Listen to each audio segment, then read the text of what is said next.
Subscribe करें national बस और साथ ही दबाएं बेल आइकन।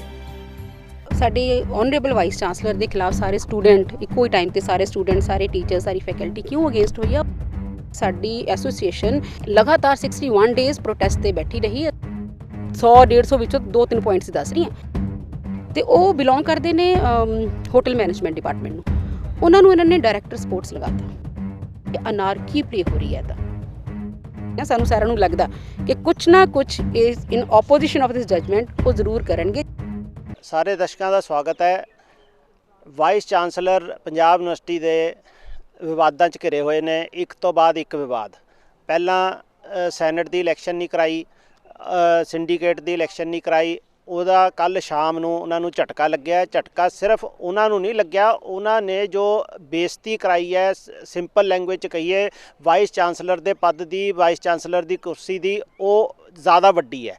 ਉਸ ਤੋਂ ਬਾਅਦ ਸਟੂਡੈਂਟਸ ਦਾ ਧਰਨਾ ਚੱਲ ਰਿਹਾ ਸੀ, ਯੂਨੀਵਰਸਿਟੀ ਦੀ ਲਾਇਬ੍ਰੇਰੀ ਖੋਲ੍ਹੋ, ਕਿਉਂਕਿ ਉਹਨਾਂ ਦਾ ਜਿਹੜਾ ਫਿਊਚਰ ਹੈ ਉਹ ਸਟੇਕ 'ਤੇ ਹੈ। ਕਿਉਂਕਿ ਕਈਆਂ ਨੇ ਐਗਜ਼ਾਮੀਨੇਸ਼ਨ ਦੇਣੇ ਨੇ, ਤਿਆਰੀ ਕਰਨੀ ਹੈ, ਕਿਸੇ ਨੇ IAS ਦੀ, ਕਿਸੇ ਹੋਰ ਐਂਟਰੈਂਸ ਐਗਜ਼ਾਮਸ ਦੀ, ਉਹਨਾਂ ਦਾ ਧਰਨਾ। ਇੱਕ ਹੋਰ ਨਵਾਂ ਜਿਹੜਾ ਉਹਨਾਂ ਦੇ ਖਿਲਾਫ ਪੂਰੀ ਟੀਚਰ ਐਸੋਸੀਏਸ਼ਨ ਹੈ ਪੰਜਾਬ ਯੂਨੀਵਰਸਿਟੀ ਦੀ, ਉਹਨਾਂ ਦਾ ਵੀ ਇੱਕ ਬਹੁਤ ਵੱਡਾ ਮਸਲਾ ਹੈ ਜਿਹੜਾ ਕਿ ਵਾਈਸ ਚਾਂਸਲਰ ਦੇ ਇਸ ਵੇਲੇ ਪੂਰੇ ਖਿਲਾਫ ਨੇ ਔਰ ਉਹਨਾਂ ਦੇ ਜਿਹੜੀ ਮਨ ਮਰਜ਼ੀਆਂ ਚੱਲ ਰਹੀਆਂ ਨੇ ਉਹਨਾਂ ਦੇ ਖਿਲਾਫ ਸਾਰੀ ਟੀਚਰ ਯੂਨੀਅਨ ਇਕੱਠੀ ਹੈ।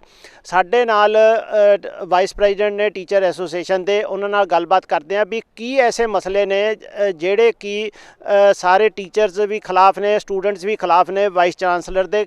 ਕੀ ਐਸੀ ਇਹਨਾਂ ਦੀ ਐਟੀਟਿਊਡ 'ਚ ਕੀ ਪ੍ਰੋਬਲਮ ਹੈ? ਮੈਡਮ ਇਹ ਦੱਸੋ ਵੀ ਕੀ ਐਸੇ ਮਸਲੇ ਨੇ ਜਿਹੜੇ ਵਾਈਸ ਚਾਂਸਲਰ ਦੇ ਸਾਰੀ ਯੂਨੀਵਰਸਿਟੀ ਵੀ ਖਿਲਾਫ ਹੈ ਔਰ ਟੀਚਰਸ ਵੀ ਖਿਲਾਫ ਹੋ ਗਏ? ਪਹਿਲੀ ਦਫਾ ਹੋਇਆ ਹੈ ਕਿ ਇੰਨੇ ਵੱਡੇ ਪੱਧਰ ਤੇ ਇੱਕ ਵਾਈਸ ਚਾਂਸਲਰ ਦੀ ਮੁਖਾਲਫਤ ਹੋਈ ਹੋਵੇ। ਜੀ ਮੇਰਾ ਨਾਮ ਸੁਪਿੰਦਰ ਕੌਰ ਹੈ, ਮੈਂ ਵਾਈਸ ਪ੍ਰੈਜ਼ੀਡੈਂਟ ਹਾਂ ਪੰਜਾਬ ਯੂਨੀਵਰਸਿਟੀ ਟੀਚਰ ਐਸੋਸੀਏਸ਼ਨ ਵਿੱਚ। ਜਦੋਂ ਅਸੀਂ ਗੱਲ ਕਰਦੇ ਹਾਂ ਕਿ ਸਾਡੇ ਔਨਰੇਬਲ ਵਾਈਸ ਚਾਂਸਲਰ ਦੇ ਖਿਲਾਫ ਸਾਰੇ ਸਟੂਡੈਂਟ ਇੱਕੋ ਹੀ ਟਾਈਮ ਤੇ ਸਾਰੇ ਸਟੂਡੈਂਟ ਸਾਰੇ ਟੀਚਰ ਸਾਰੀ ਫੈਕਲਟੀ ਕਿਉਂ ਅਗੇਂਸਟ ਹੋਈ ਆ, ਉਹਦਾ ਇੱਕੋ ਇੱਕ ਕਾਰਨ ਹੈ ਕਿ ਜਦੋਂ ਵਾਈਸ ਚਾਂਸਲਰ ਸਾਹਿਬ ਨੇ ਜੁਆਇਨ ਕੀਤਾ ਤਾਂ ਸਾਨੂੰ ਸੀਗਾ ਕਿ ਉਹ ਇੱਕ ਅਕੈਡਮਿਸ਼ੀਅਨ ਨੇ ਤੇ ਯੂਨੀਵਰਸਿਟੀ ਦਾ ਇੱਕ ਅਕੈਡਮਿਕ ਸਟਰਕਚਰ ਜਿਹੜਾ ਹੈਗਾ ਉਹ ਬਹੁਤ ਉੱਚੇ ਲੈਵਲ ਤੇ ਜਾਏਗਾ। ਸਾਡੀਆਂ ਕਾਫੀ ਐਕਸਪੈਕਟੇਸ਼ਨ ਸੀਗੀਆਂ, ਯੂਨੀਵਰਸਿਟੀ ਇੱਕ ਲੈਵਲ ਤੱਕ stable C.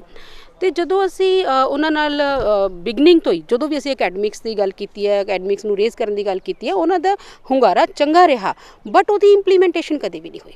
With passage of time ਅਸੀਂ ਰਿਅਲਾਈਜ਼ ਕੀਤਾ ਕਿ ਬੜੀਆਂ ਛੋਟੀਆਂ ਅਕੈਡਮਿਕ ਚੀਜ਼ਾਂ ਵਾਸਤੇ, ਸਿੰਪਲ ਜੀ ਐਗਜ਼ਾਮਪਲ, ਅਸੀਂ ਕੈਸ ਪ੍ਰਮੋਸ਼ਨ ਵਾਸਤੇ ਸਾਡੀ ਐਸੋਸੀਏਸ਼ਨ 61 ਡੇਜ਼ ਲਗਾਤਾਰ 61 ਡੇਜ਼ ਪ੍ਰੋਟੈਸਟ ਤੇ ਬੈਠੀ ਰਹੀ। ਅਸੀਂ ਰੋਜ਼ ਧਰਨਾ ਦਿੰਦੇ ਸੀ, ਰੋਜ਼ ਵਾਈਸ ਚਾਂਸਲਰ ਨਾਲ ਗੱਲ ਕਰਨ ਦੇ ਬਾਰੇ ਗੱਲ ਕਰਦੇ ਸੀ ਬਟ ਉਹਨਾਂ ਨੇ ਸਾਨੂੰ ਬਾਹਰ ਆ ਕੇ ਨਹੀਂ ਸੁਣਿਆ। ਫਾਈਨਲੀ ਜਾ ਕੇ, ਔਰ ਉਹਦੇ 'ਚ ਸਾਡਾ ਮੁੱਦਾ ਕੀ ਸੀ ਕਿ ਸਾਡੀ ਟੀਚਰਸ ਦੀ ਨਾ 3-3 4-4 ਸਾਲਾਂ ਤੋਂ ਪ੍ਰਮੋਸ਼ਨ ਪੈਂਡਿੰਗ ਸੀ। ਜਿਹੜੀ ਕੈਸ ਹੁੰਦੀ ਆ, ਕੈਰੀਅਰ ਐਡਵਾਂਸਮੈਂਟ ਸਕੀਮ ਜਿਹਨੂੰ ਕਹਿੰਦੇ ਨੇ ਨਾ, ਇੰਟਰਨਲ ਹੈ, ਸਾਡਾ ਇੰਟਰਨਲ ਹੈ। 3 ਸਾਲ ਪੂਰੇ ਹੋਏ, 4 ਸਾਲ ਪੂਰੇ ਹੋਏ ਤੇ ਸਾਡਾ UGC ਦਾ ਸਾਰਾ ਪ੍ਰੋਸੀਜਰ ਪੂਰਾ ਹੋ ਜਾਂਦਾ ਤੇ ਉਹਦੇ ਬਾਅਦ ਸਾਡੀ ਇੱਕ ਪ੍ਰਮੋਸ਼ਨ ਹੋਣੀ ਹੁੰਦੀ ਆ ਔਰ ਹਰ ਇੱਕ ਟੀਚਰ ਦਾ ਅਲੱਗ-ਅਲੱਗ ਕੈਡਰ ਡਿਊ ਪਿਆ ਸੀਗਾ। ਉਹਦੇ ਲਈ ਅਸੀਂ 1.5 ਸਾਲ ਦਾ ਸਟਰਗਲ ਸੀ ਤੇ ਫਿਰ ਬਾਅਦ 61 ਡੇਜ਼ ਬੈਠਣ ਤੋਂ ਬਾਅਦ ਉਹ ਰਾਜ਼ੀ ਹੋਏ ਤੇ ਉਹ ਪ੍ਰਮੋਸ਼ਨਾਂ ਕੀਤੀਆਂ ਗਈਆਂ। ਤੇ ਉਹ ਪ੍ਰਮੋਸ਼ਨਾਂ ਹੁਣ ਜਦੋਂ ਅਸੀਂ ਇਹਨੂੰ ਰਿਲੇਟ ਕਰਦੇ ਹਾਂ ਕਿ ਸੈਨੇਟ ਸਿੰਡੀਕੇਟ ਦੀ ਐਬਸੈਂਸ 'ਚ ਉਹਨਾਂ ਪ੍ਰਮੋਸ਼ਨਾਂ ਦਾ ਕੀ ਹੋਇਆ, this is one of the issues. Academic issue ਆ, ਇੱਕ ਟੀਚਰ ਆ ਜਿਹੜਾ ਹੁਣ ਔਨਲਾਈਨ ਵੀ ਬੜਾ ਅੱਛਾ ਪੜ੍ਹਾ ਰਿਹਾ, 24 ਆਵਰਸ ਜੋਬ ਆ ਜੀ, ਔਨਲਾਈਨ ਵਿਹਲੇ ਨਹੀਂ ਆ ਬਿਲਕੁਲ ਵੀ।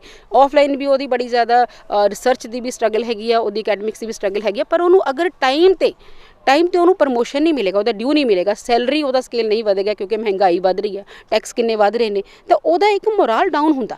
ਫਿਰ ਵੀ ਸਾਡੇ ਟੀਚਰ ਨੇ ਬੜਾ ਇਨਪੁਟ ਆ ਉਹਨਾਂ ਦਾ ਤੇ ਉਹ ਪ੍ਰਮੋਸ਼ਨਸ ਨਹੀਂ ਸੀ ਹੋ ਰਹੀਆਂ। ਫਾਈਨਲੀ ਜਦੋਂ ਇੰਟਰਵਿਊਜ਼ ਹੋ ਗਈਆਂ, ਹੁਣ ਉਹਨਾਂ ਇੰਟਰਵਿਊਜ਼ ਨੂੰ ਜਿਹੜਾ ਫਾਈਨਲ ਸੈਂਕਸ਼ਨ ਆ ਨਾ, ਫਾਈਨਲ ਜਿਹੜੀ ਯੈਸ ਹੋਣੀ ਆ, ਉਹ ਸੈਨੇਟ ਸਿੰਡੀਕੇਟ ਤੋਂ ਹੋਣੀ ਆ। ਉਹ ਹੋ ਗਿਆ 2 ਮਹੀਨੇ 3 ਮਹੀਨੇ ਹੋ ਗਏ ਉਹਨਾਂ ਪ੍ਰਮੋਸ਼ਨਾਂ ਨੂੰ ਹੋਏ, ਪਰ ਹਜੇ ਤੱਕ ਵੀ ਇਨ absence of R governing body ਉਹਨਾਂ ਨੂੰ ਅਪੋਇੰਟਮੈਂਟ ਲੈਟਰਸ, ਉਹਨਾਂ ਦੇ ਪ੍ਰਮੋਸ਼ਨ ਦੇ ਲੈਟਰਸ ਨਹੀਂ ਮਿਲੇ ਹੈਗੇ। ਦੇ all are waiting for, this is just one issue. ਔਰ ਇਹਦੇ ਨਾਲ ਜੇ ਅਸੀਂ ਹੋਰ ਤੁਹਾਨੂੰ ਕਮੀਆਂ ਦੱਸੀਏ, ਇਨ ਐਬਸੈਂਸ ਆਫ ਸੈਨੇਟ ਸਿੰਡੀਕੇਟ ਸਾਡਾ ਸਾਰਾ ਅਕੈਡਮਿਕ ਵਰਕ ਐਟ ਸਟੇਲ ਆ ਗਿਆ। ਸਾਰੇ ਸਾਡੇ ਰਿਸਰਚ ਦੇ ਕੰਮ ਰੁਕ ਗਏ ਨੇ। Board of control, board of studies, academic councils, deans ਜਿਹੜੇ ਨੇ, ਕਮੇਟੀਆਂ ਸਾਡੀਆਂ ਅਕੈਡਮਿਕ ਐਡਮਿਨਿਸਟ੍ਰੇਟਿਵ ਕਮੇਟੀਆਂ, ਤੇ ਜਿਨ੍ਹਾਂ ਦੇ ਥਰੂ ਸਾਡੇ PhD ਦੇ ਬੱਚੇ, ਸਾਡੇ ਡੈਜ਼ੀਟੇਸ਼ਨਸ ਦੇ ਬੱਚੇ, ਸਾਡੇ ਨਵੇਂ ਕੋਰਸਿਸ, ਸਾਡੀਆਂ ਨਵੀਆਂ ਜਿਹੜੇ ਐਡਮਿਸ਼ਨ ਪ੍ਰੋਸੈਸਿਸ, ਸਾਰਾ ਕੁਝ ਰੁਕ ਗਿਆ। ਫਿਰ ਵੀ ਅਸੀਂ ਆਨਲਾਈਨ ਐਡਮਿਸ਼ਨਾਂ ਕੀਤੀਆਂ, ਬੜੀ ਜਹਿਦ ਨਾਲ ਕੀਤੀਆਂ। ਤੇ ਹੁਣ ਉਹਦਾ ਆਪਸ਼ਨ ਕੀ ਦਿੰਦੇ ਨੇ ਵਾਈਸ ਚਾਂਸਲਰ ਸਾਹਿਬ, ਆਪਣੀ ਮਰਜ਼ੀ ਨਾਲ ਕੋਈ ਵੀ ਕਮੇਟੀ ਬਣਾ ਦਿੰਦੇ ਨੇ, ਕੋਈ ਵੀ ਕੰਮ ਇਨ ਐਂਟੀਸਪੇਸ਼ਨ ਕਰ ਦਿੰਦੇ ਨੇ। ਇੱਕ ਬੜਾ ਜੀ ਸਿੰਪਲ ਜਿਹਾ ਛੋਟਾ ਜਿਹਾ ਕੇਸ ਨਾਲ ਕੋਡ ਕਰਦੀ ਹਾਂ। ਅਸੀਂ ਜਦੋਂ ਸਾਡੀ PhD ਸਬਮਿਟ ਹੁੰਦੀ ਆ ਬੱਚਿਆਂ ਦੀ, ਤਾਂ PhD ਸਬਮਿਟ ਹੋਣ ਤੋਂ ਬਾਅਦ ਅਸੀਂ ਇੱਕ 6 ਬੰਦਿਆਂ ਦਾ 6 ਐਕਸਪਰਟਸ ਦਾ ਪੈਨਲ ਭੇਜਦੇ ਹਾਂ। ਹੁਣ ਉਹ ਪੈਨਲ ਜਿਹੜਾ ਹੈਗਾ, ਉਹ ਐਕਸਪਰਟਸ ਦਾ ਪੈਨਲ ਫਾਰਵਰਡ ਕਰਨਾ ਹੁੰਦਾ ਡੀਨ ਸਾਹਿਬ ਨੂੰ। ਡੀਨ ਉਹਨੂੰ ਸਟੈਂਪ ਕਰਦੇ ਨੇ, ਸਾਈਨ ਕਰਦੇ ਨੇ, ਤਾਂ ਅੱਗੇ ਜਾ ਕੇ ਬੱਚੇ ਦਾ ਥੀਸਿਸ ਇਵੈਲੂਏਟ ਹੋਣ ਲਈ ਜਾਂਦਾ। ਇਵੈਲੂਏਟ ਹੋ ਕੇ ਆਉਂਦਾ ਤਾਂ ਫਿਰ ਵਾਈਵਾ ਹੁੰਦਾ। ਸਾਡੇ ਐਂਡਾ ਇਕੱਠ ਹੋ ਚੁੱਕਿਆ, ਇੰਨੇ ਪੇਪਰ ਸਾਡੇ ਇਕੱਠੇ ਹੋ ਚੁੱਕੇ ਨੇ ਜਿਹੜੇ ਸਾਡੇ ਹੱਦ ਤੱਕ ਪੈਨਲ ਹੀ ਨਹੀਂ ਅਪਰੂਵ ਹੋਵੇ। ਕਾਰਨ ਕੀ ਹੈ? ਡੀਨਸ ਨਹੀਂ ਹੈਗੇ। ਡੀਨਸ ਕਿੱਥੋਂ ਥਰੂ ਹੋਣੇ ਸੀ? ਸੈਨੇਟ ਸਿੰਡੀਕੇਟ ਦੇ।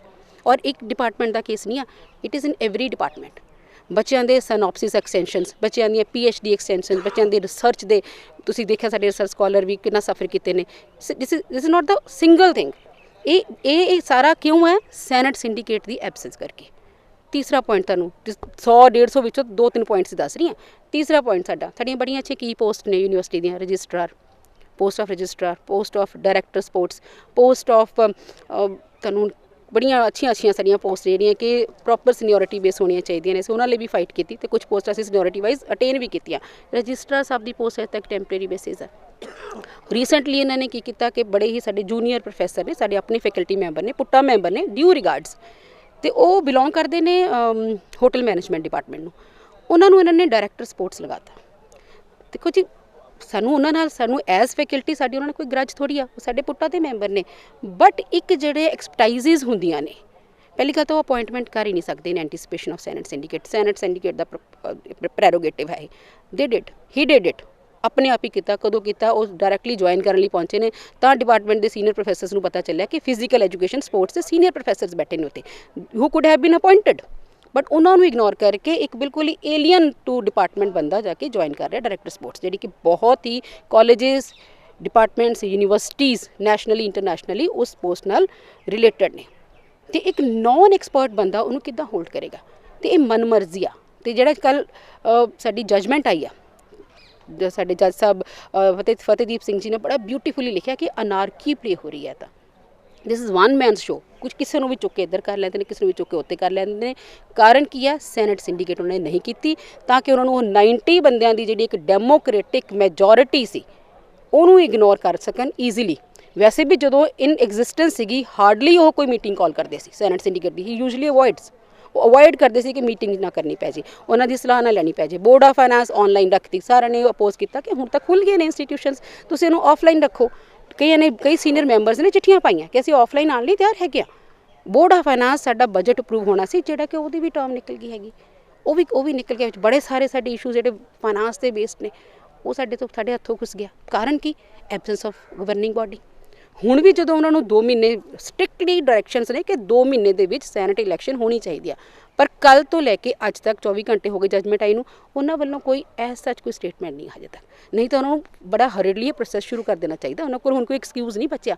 ਪਰ ਹਜੇ ਵੀ ਅਸੀਂ ਉਮੀਦ ਕਰਦੇ ਹਾਂ, ਸਾਨੂੰ ਸਾਰਿਆਂ ਨੂੰ ਲੱਗਦਾ ਕਿ ਕੁਛ ਨਾ ਕੁਛ is in opposition of this judgment ਉਹ ਜ਼ਰੂਰ ਕਰਨਗੇ, just to avoid to have this democratic process.